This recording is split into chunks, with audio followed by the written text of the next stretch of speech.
Coming up on Wake Up Nonstop Local, tensions thawing in D.C. The key vote secured to end the government shutdown.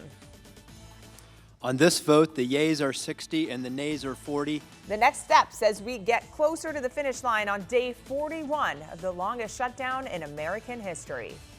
Plus, a first look at your weather forecast. Dry for now, but I am tracking here some spotty showers moving in. The timing ahead. Plus, Kootenai County Sheriff Bob Norris exonerated for his actions during this February town hall that ended with a woman being dragged out.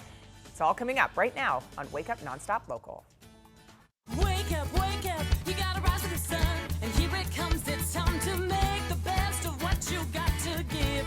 It's all about rising, and I wanna be there. On this vote, the yeas are 60 and the nays are 40. 3/5 of the Senate duly chosen and sworn, having voted in the affirmative. The motion upon reconsideration is agreed to. Government shutdown one step closer to ending. 8 Democrats have joined Republicans in a vote to overcome the filibuster. Thanks for joining us. I'm Kalai Chalk. Sam has the day off. Now, the Senate will meet again at 8 a.m. Pacific this morning with their eyes set on reopening the government with a new short-term funding bill. A new continuing resolution now needs a simple majority to move forward. In return, Republicans have made some concessions. Now, the bill funds most of the government through January and includes longer-term funding for a few departments, including SNAP.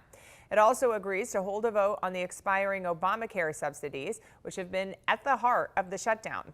It also says laid off workers will return with back pay.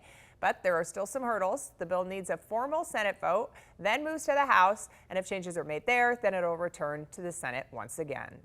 Now, in the meantime, as the shutdown continues into day 41, airports are feeling the impact with air traffic cut by 4%. Let's go to NonStop Local's Noah Bolter, who's live this morning at Spokane International Airport with how flights are affected.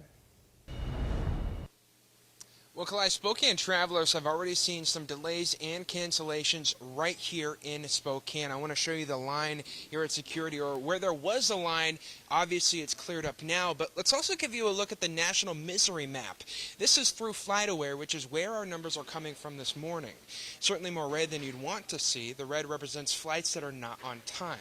As of about 5 this morning, over 2,000 delays and 1,600 cancellations nationwide. I want to correct that. We updated that just a few minutes ago, so just after 6. And if you take a closer look at Spokane, so far today there were 5 cancellations, 3 out of Spokane, 2 from Seattle to Spokane, and then this half hour the number of delays has grown from 1 to 4, including some late arrivals from Denver and Phoenix. Over in Seattle, SeaTac has seen 42 delays and 45 cancellations today alone. And again, if this shutdown continues to Friday, those numbers will only get bigger. So we asked some Spokane travelers how they are feeling. I guess my biggest concern would be missing a day's pay, but if I don't get to work on time.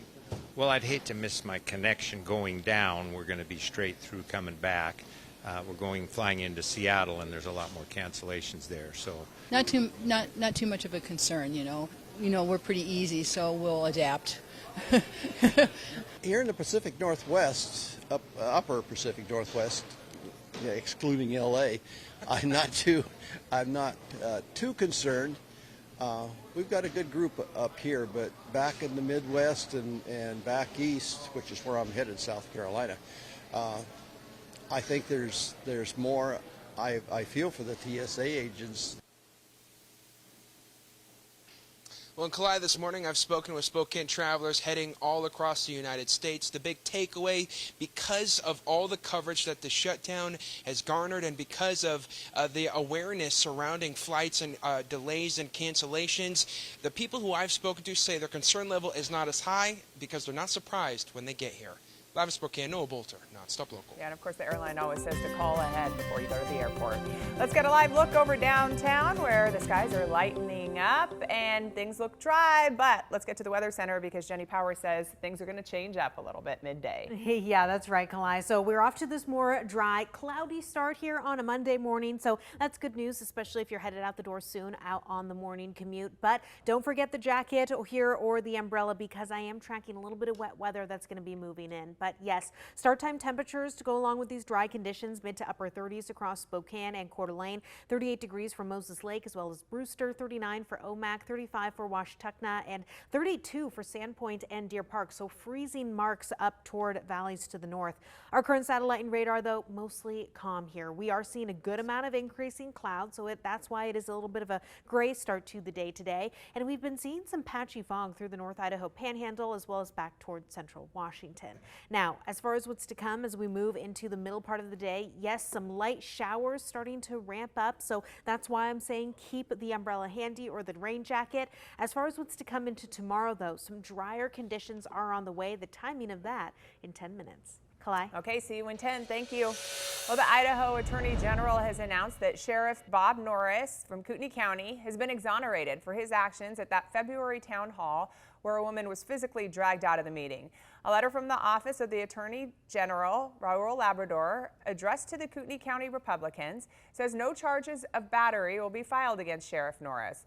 Norris had attempted to remove Teresa Borenpole from the town hall in Coeur d'Alene at the high school back on February 22nd after she was being loud and disruptive, according to leaders there, and when he detained another person sitting in the aisle. Now, the AG's office says that officers can't be charged with battery so long as they're acting within the scope of their duties. The office found he was in compliance. The letter also says that this ruling pertains to the sheriff only since they don't have jurisdiction over others involved, including the volunteers who were acting as security personnel at the event. Now, the ruling does not apply to the 4 private security guards who dragged Borenpole from the meeting. In May, the group pleaded not guilty to misdemeanor charges of battery and false imprisonment. Their employer, Lear Asset Management, has lost its contract to work within the city now. Borenpole, meantime, has filed her own claims against the men involved. Local downtown Spokane businesses say that they're happy with early results from the city's Safe and Accessible Spaces Ordinance. It gives police discretion on whether to cite people who are homeless or give them a warning. Police have had over 300 interactions and have issued more than 100 citations since it was approved just a few weeks ago. Now, those businesses told NonStop Local they've seen a major reduction in the number of people who are homeless near their buildings. But business owner Gavin Tenold from Northwest Renewables, who's outside of the downtown core, says it's just shifting homeless people out of downtown to his area. For reference, we're just over the Sunset Bridge, downtown being right behind me. This is the easiest direction to go to find open space and open land.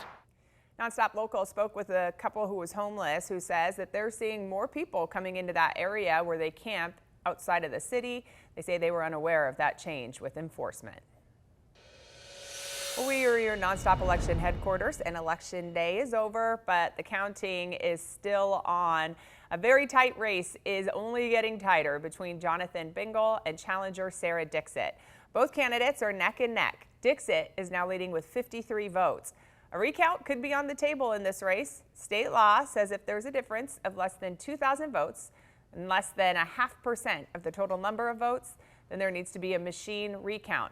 The ballots will have to be recounted manually, if the difference is less than 150 votes and also less than 0.25% of the total votes cast. If a recount is needed, Spokane County Auditor Vicki Dalton says it'll take place after the certification, November 25th. That can take anywhere from 3 to 10 days, depending upon the size of that particular election. Now, the current margin does trigger a recount, but there are still votes to be counted. Countywide, there are about 10,000. Here's a look at some of the other races we're following. The first part of the Together Spokane initiative, that's the Spokane Parks Improvement and Safety Levy, is passing. It's sitting at just over 55% approval.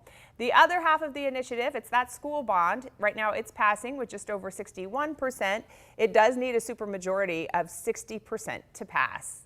And the only statewide measure on the ballot, which would invest Washington Cares funds into the stock market, is leading with a 57% approval rate. Farmers along the Columbia River could see drought relief soon. Washington State Department of Ecology is announcing its drought relief program to help hundreds who risk losing irrigation access during drier years. The goal is to keep water available for farms, fish, and communities when flows drop too low. It's an entirely voluntary program. There are no premiums. The second is that the program is just starting, and so now is the time for public input and comment, feedback, and suggestions on how we can best run the program. The department hopes to have the relief plan ready by spring of next year, ahead of the next expected drought. President Trump has issued a sweeping pardon to key figures in the 2020 election challenge. The U.S. pardon attorney Ed Martin says the president has pardoned former New York Mayor Rudy Giuliani, Sidney Powell, and others involved in the plan to arrange alternate electors. The pardon covers co-defendants charged in Georgia for attempting to overturn election results. The president's pardon does not, however, protect them from state charges. Now to the latest out of Gaza. Hamas has released all living hostages that were taken during the October 7th attack on Israel. Now, 2 of those hostages are in Spokane. They'll be speaking at the Southside Senior Community Center today. They lived near Tel Aviv when the attack happened. One of them spent nearly 500 days in captivity. Tickets are still for sale. They're $30. You can find them at jewishspokane.com. Well, faith communities in Spokane are continuing to take action in supporting immigrants and refugees. Calvary Baptist Church and the Church of Jesus Christ of Latter-day Saints are both taking part in the mission. Calvary Baptist volunteers are packing bags with food, clothing, and toiletries for people who are cut off from assistance. The pastor believes they're treating everyone with compassion, regardless of where they come from. Whether you are an immigrant, coming from a foreign land and you live next door, whether you are someone on the street, I have to have that same compassion for you as I have for my fellow man or as I have for myself. NonStop Local's J.R. Cottingham has been speaking with church leaders about their role in helping. You can watch her full story tonight at 6. All right, coming up here on Wake Up NonStop Local, a super day for the Seahawks. Seattle brought home a big win against a divisional opponent. Our SWX sports team has the highlights in your Sports Minute. Plus, we'll get an extended look at your weather forecast here as I am tracking some midweek changes after a more mild start on a Monday.